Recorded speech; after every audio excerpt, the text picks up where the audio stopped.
sekarang kita lanjut ke kelompok dua. Jadi setelah tadi saya sudah coba mengaitkan apa yang dilakukan oleh kelompok satu, sekarang kita ke kelompok dua. Mana ini kelompok dua ini bahannya?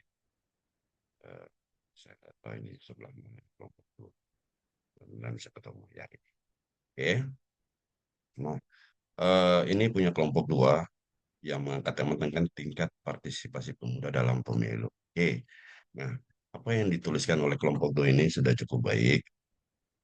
Nah, jadi anggapan eh, kelompok dua bahwa mahasiswa adalah bagian daripada pemuda itu ya. Jadi makanya di sini tidak dimasukkan partisipasi mahasiswa. Kalau saran saya ya memang lebih spesifik mahasiswa itu. Jadi kelihatan gitu kan tingkat partisipasi mahasiswa kelas A, prodi apa, fakultas apa dalam pemilu misalkan.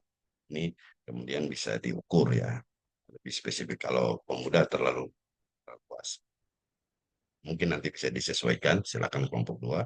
Terus kemudian tujuan ini adalah menganalisis faktor-faktor. Nah, sebenarnya saya tidak menyarankan faktor. Kalau faktor nanti kita lebih ke kuantitatif, tapi silakan buat kelompok dua. Jadi mau melihat bagaimana ini mempengaruhi mahasiswa eh, fakultas kedokteran hewan eh, dalam mengikuti pilpres dan mengetahui alasan yang mengaruhi keputusan politik. Oke, manfaat memberikan pernyataan mengenai faktor. Oke, ruang lingkup. Oke, nah ini udah dibatasi kan. Jadi eh, mereka tidak bicara tentang pilkada, mereka hanya bicara tentang pemilu. Ya, ini menarik, bagus. Oke, deskripsi proyek. Ini bicara kuesioner terbuka. Nah, oke. Nah, kalau ini saran saya mungkin bisa dibuatkan tabel gitu ya. Jadi membacanya agak lebih eh, detail gitu ya. Hanya antara satu dengan yang lain. Begitu juga dengan timeline dan deadline. Jadi bikin dalam tabel ya. Nah, eh, kualitatif melalui kuantitatif harusnya ini. Nah, kalau saya melihat tujuannya itu eh, karena ini ada uji reliabilitas gitu ya sebelum disebarkan, maka sebenarnya proyek ini lebih ke kuantitatif gitu loh.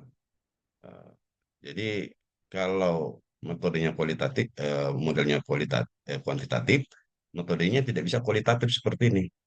Nah, nah, jadi kalau kuantitatif itu bukan melakukan wawancara sebenarnya, tapi mengisi kuesioner. Jadi kuesioner sudah disiapkan dan dimintakan untuk diisi, bukan dilakukan wawancara. Kalau wawancara itu sifatnya terbuka, jawaban terbuka. Tapi kalau kuantitatif sudah dibentuk atau sudah diisi pada jawaban-jawaban tertentu yang nantinya akan diukur.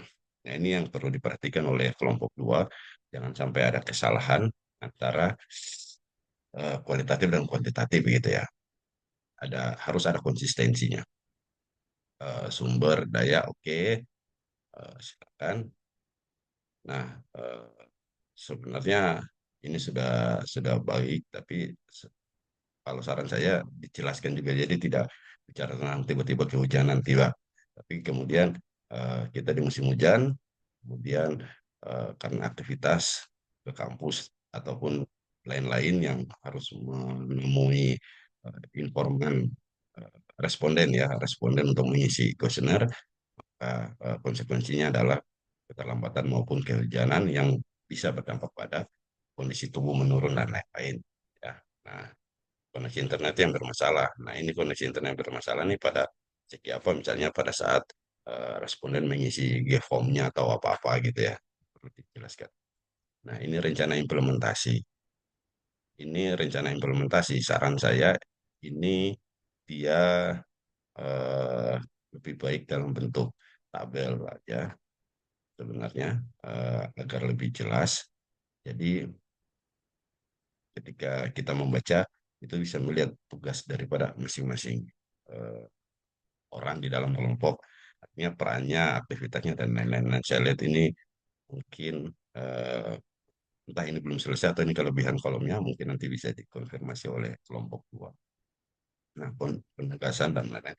kalau misalkan tabel ini sudah jadi, sudah oke, saya pikir nggak perlu lagi jelaskan seperti ini gitu ya, penugasan dan lain-lain tidak perlu. Karena di sini, di kolom sudah ada tugas gitu ya. Kegiatannya apa, tugasnya apa sudah eh,